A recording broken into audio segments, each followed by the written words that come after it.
Acadiana's Morning News. Today is Friday. It is the day before the October primary. One of the 5 candidates who is running for mayor president in Lafayette, Nancy Marcotte, joining Brandon and I in studio this morning. Well, good morning. Good morning, and thank y'all for having me at KPEL. We appreciate the chance to talk with you. And, okay, full disclosure, look, she did bring in a box from Meshes. It does include delicious kolaches. So, yay. Yes.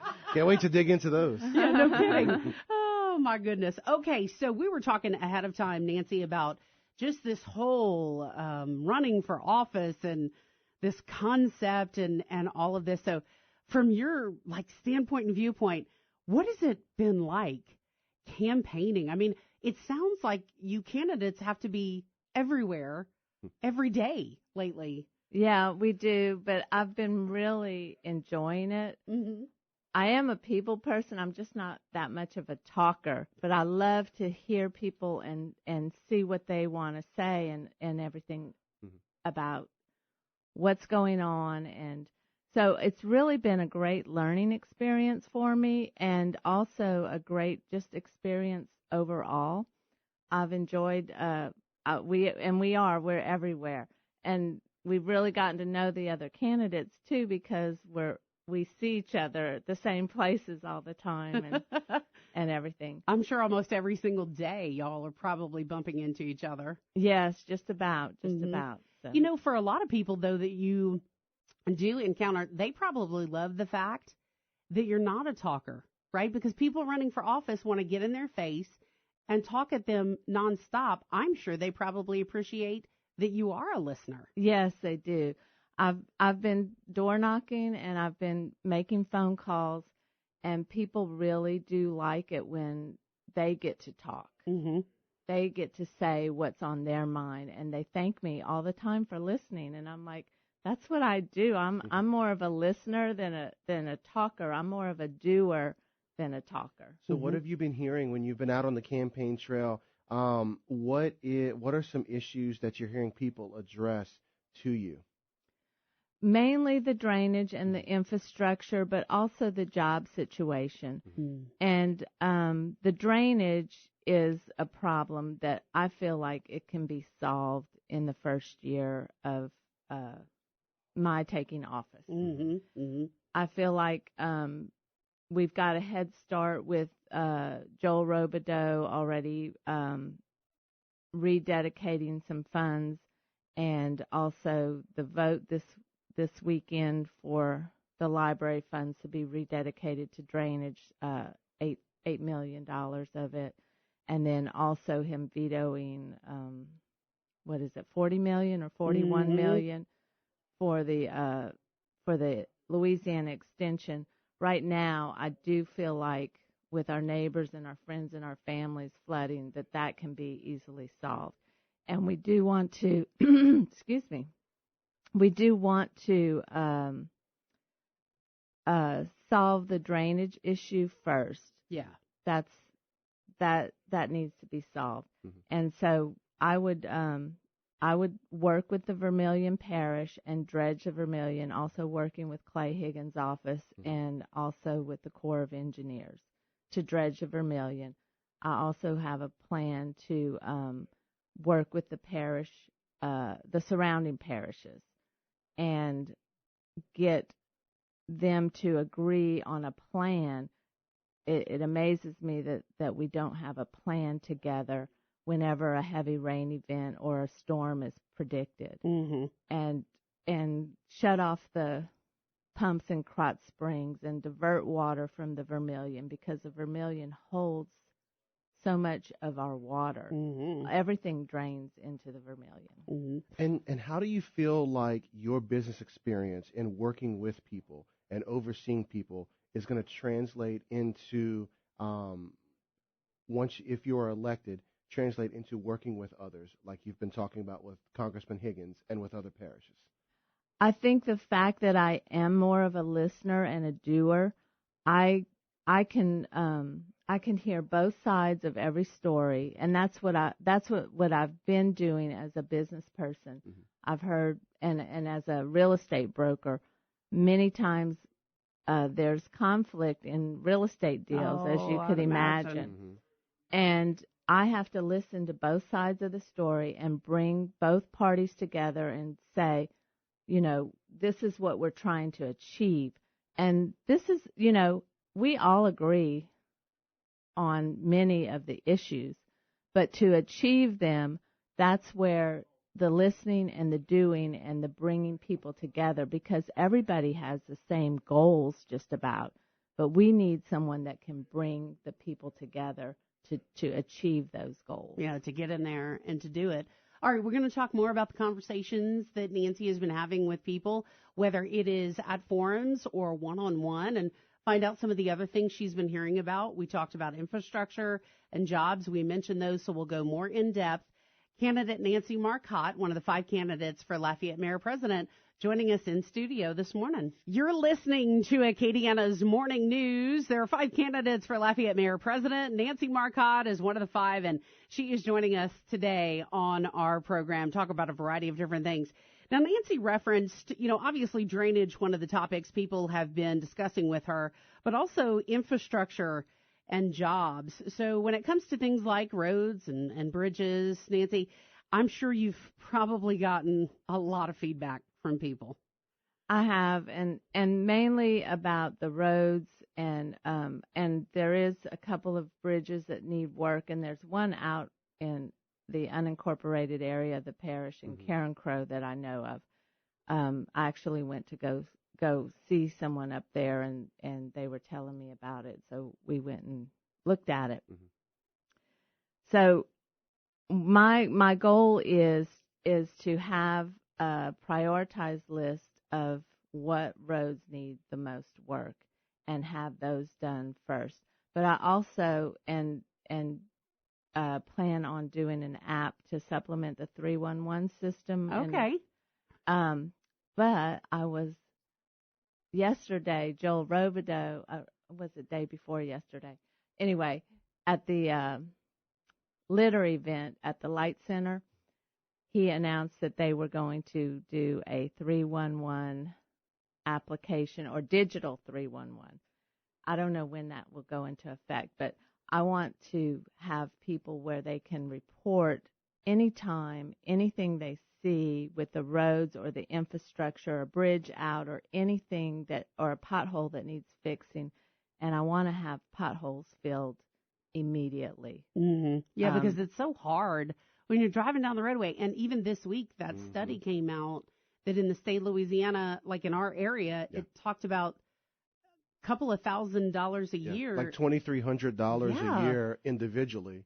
And then, of course, that gets into the millions as a state. Yeah. Yes. Because our roads are so rough. I know people on Jolie Road and Wilderness Trail out in the unincorporated areas, they spend $2,000 a year on their cars, because even if they drive those roads very slowly, they ruin them. They ruin their rims, they ruin their tires, they ruin their suspension, or the whole thing ends up being out of alignment, and then your whole car, you have to deal with that on a daily basis. So I really want to get the infrastructure fixed, and I planned on having an app so that people could report, and anything that would take more than a week, it shouldn't take more than a week unless it's a project that takes more than a week, like a bridge, something big or anything like that. But filling a pothole, that should not take so long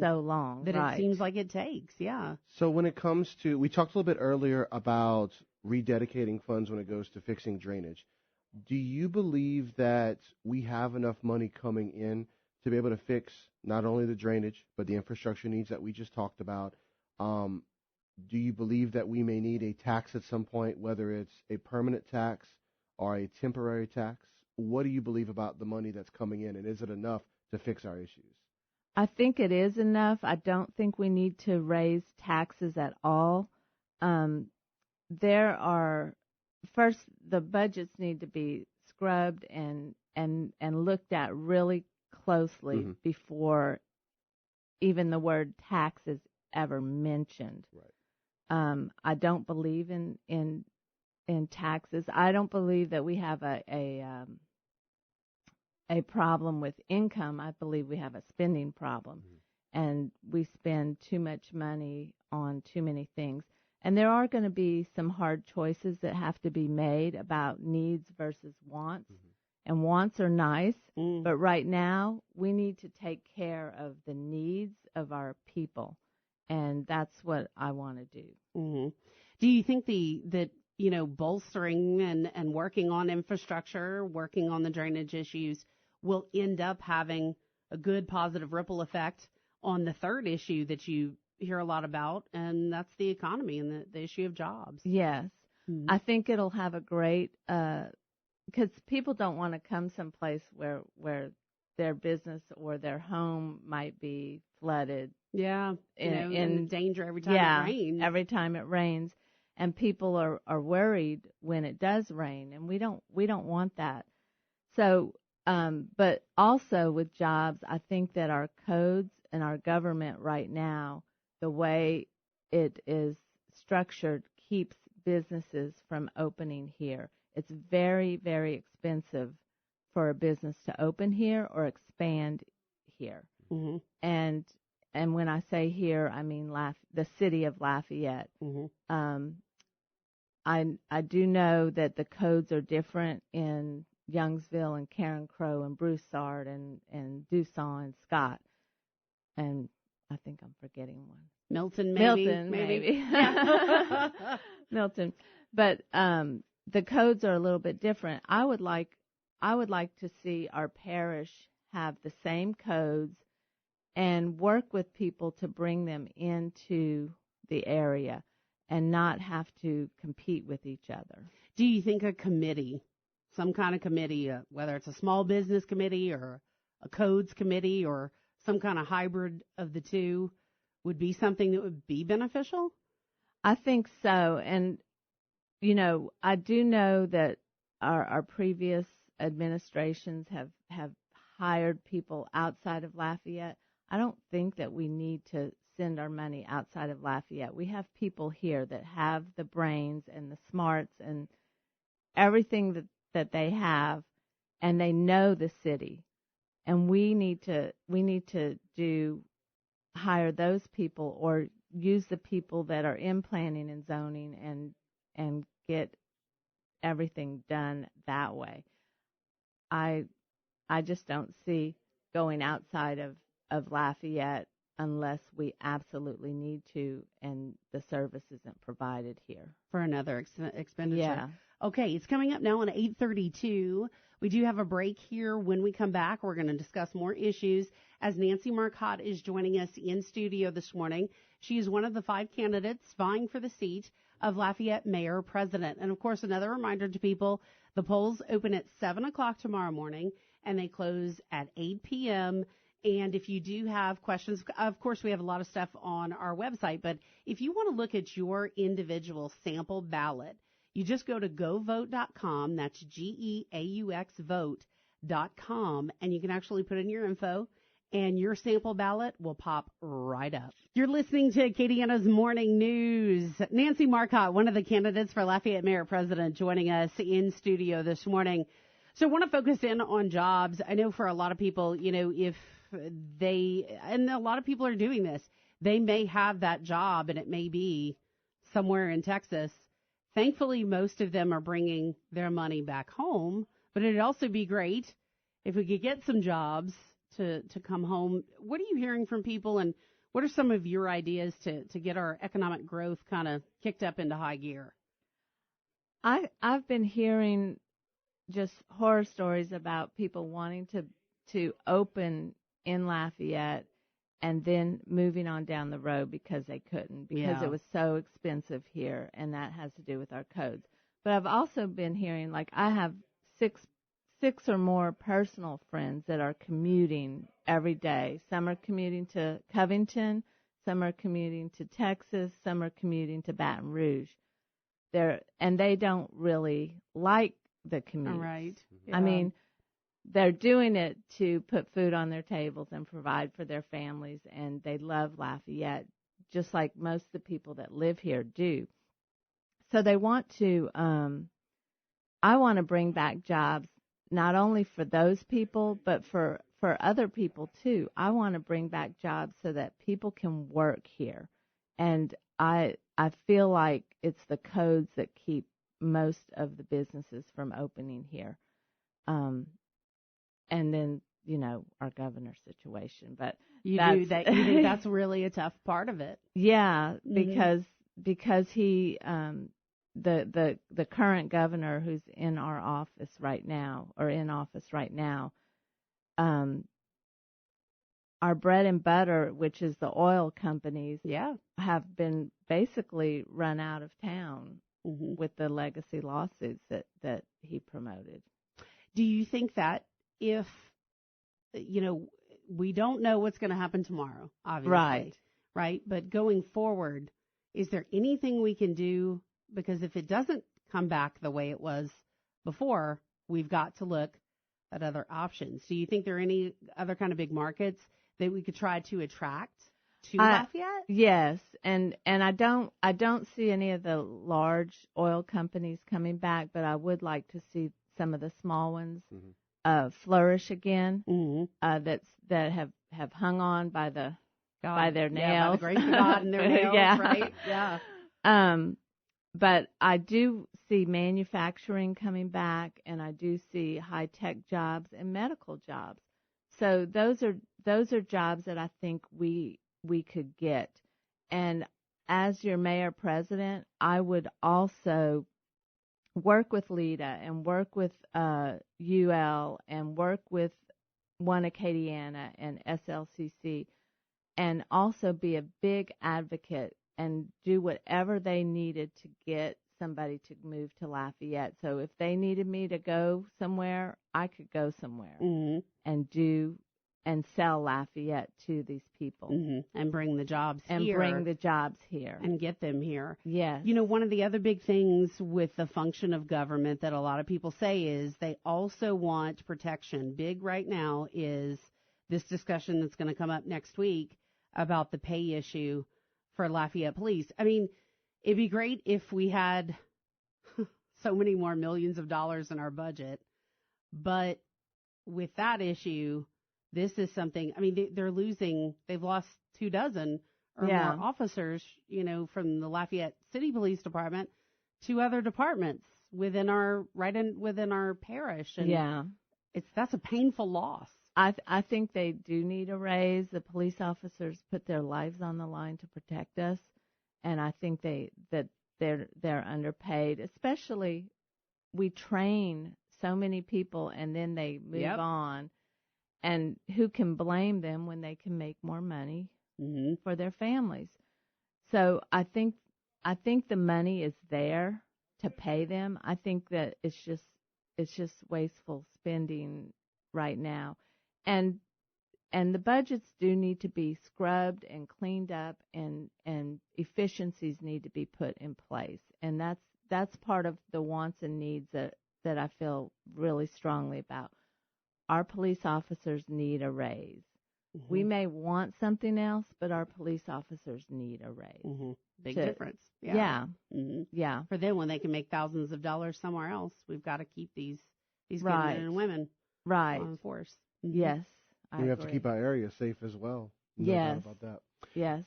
Since we're talking about the budget right now, I want to go into another area that's been talked about quite a bit, and that's the library system and the arts. How does the library system and the arts fit into your vision for the budget? So, I don't know if y'all know this, but I was an art major and an art director before I got into real estate. And I really do believe in the arts, but I do think that while people are struggling to put food on their tables and put a roof over their heads, they're not going to be spending their extra cash on arts. Right. So I really feel like jobs need to come back to Lafayette so that people, high-paying middle-class jobs, because we are getting really divided into the haves and the have-nots, and the middle class is there's very few left in the middle class.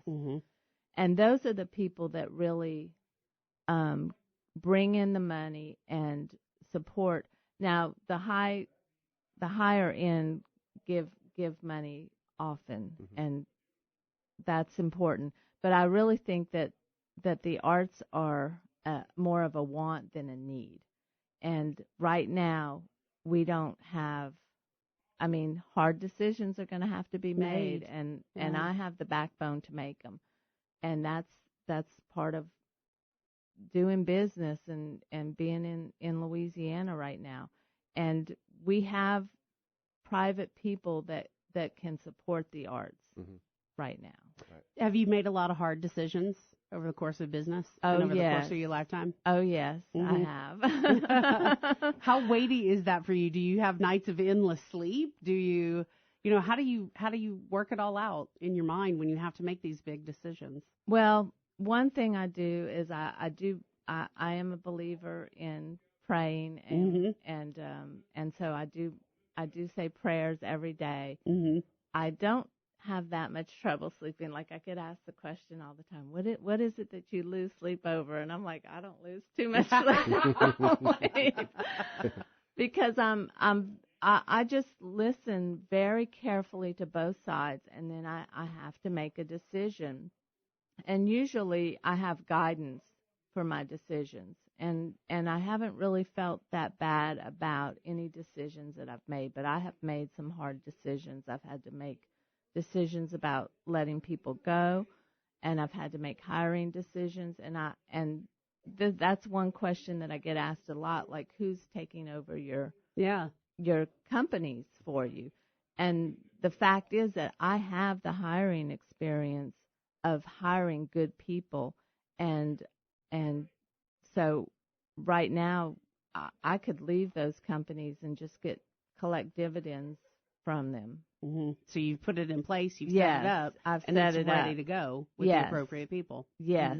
Listening to both sides, that's something that in politics many would say we don't have enough of, and that's one thing that you've pointed out, listening to both sides. How important do you feel party affiliation is when it comes to local politics and the job, if you were elected, you'd be stepping into? I do think party affiliation for somebody especially somebody that's running for an office, says a lot about their beliefs and their morals.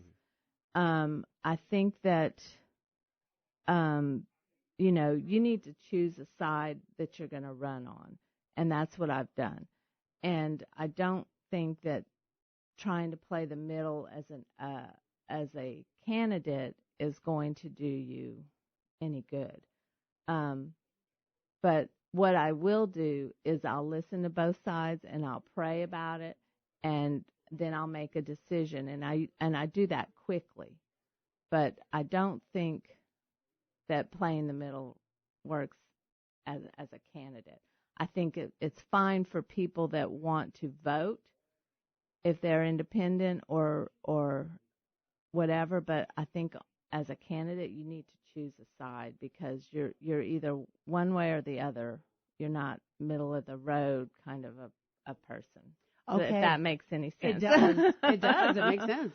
It's coming up now on 8:51. One more quick break. When we come back, we're going to be the time has flown by already this morning. Yeah, it has. Yep, and we'll be wrapping up with Nancy Marcotte joining us. She's one of the 5 candidates for Lafayette Mayor President. All of that on the way. It is coming up now on 8:55 on Acadiana's Morning News. Nancy Marcotte, one of the 5 candidates for Lafayette Mayor President, joining us on air this morning. So in the time remaining, I'm curious as to, we've talked about wants, needs in our community, things that we do need to focus on.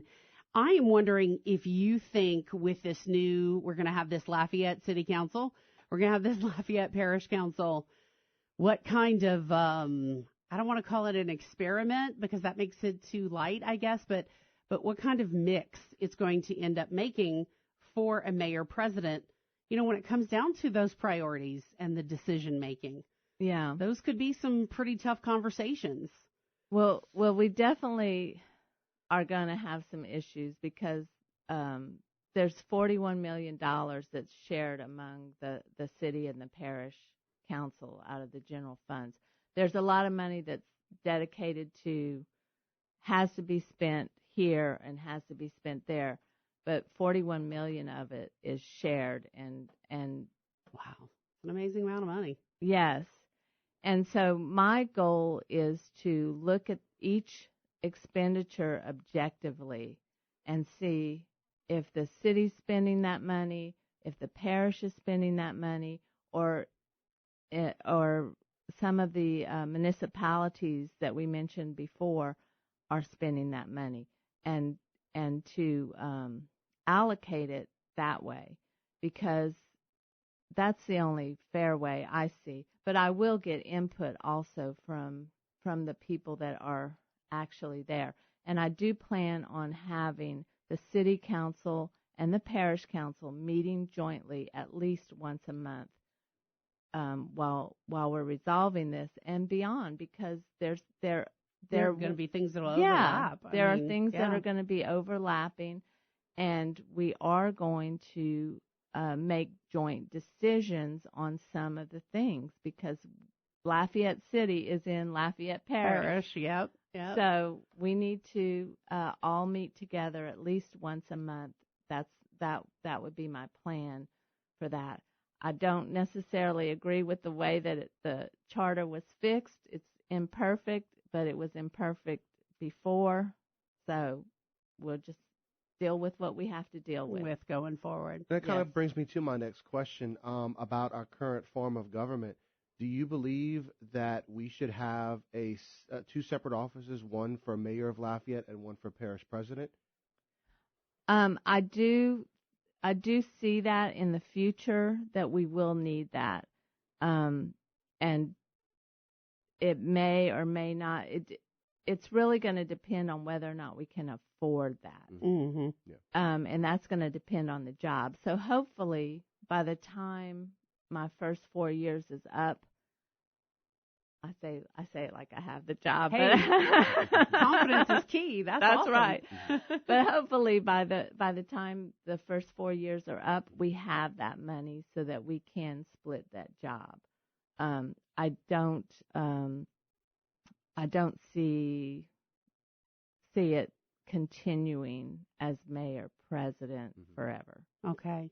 We've only got about this 30 seconds left. We always give that to the candidates. So, Nancy, speak to the listeners and tell them what they need to know about you before they go to vote tomorrow. Well, I just want everyone to know that I am not a politician, as you can probably tell by my speech patterns here. I'm not a politician. I'm not a career bureaucrat. I've never run for an office before. I've only, and I can clearly say this, I am the only candidate that has created successful businesses over an extended period of time, and that hire nearly 1,000 people right now. It's from Lake Charles to Orange Beach, but I have most agents here in Lafayette, and in Lafayette we've grown to number one in agent count. We've grown to number one in dollar volume and units of sales. So we're number one in all areas of that. So I want people to know that I'm a doer. I'm not necessarily a talker, but I have the experience to bring people together, and I want to do that with drainage and with the parish council and the city council and our municipalities, and bring people together. And also, if you want to find out more, just visit my Facebook page, and I don't know the address. They'll find it. But they'll find it. And my website address is nancymarcotte.org. Well, Nancy, thank you so much for a chance to visit with you this morning. We appreciate it. Thank you. I really enjoyed it. And we'll talk to you tomorrow. Okay. Right. Hopefully good news. Coming up now on 9 a.m., almost 9:01, we've got to look at your weather forecast for the weekend. It's definitely going to be cooler.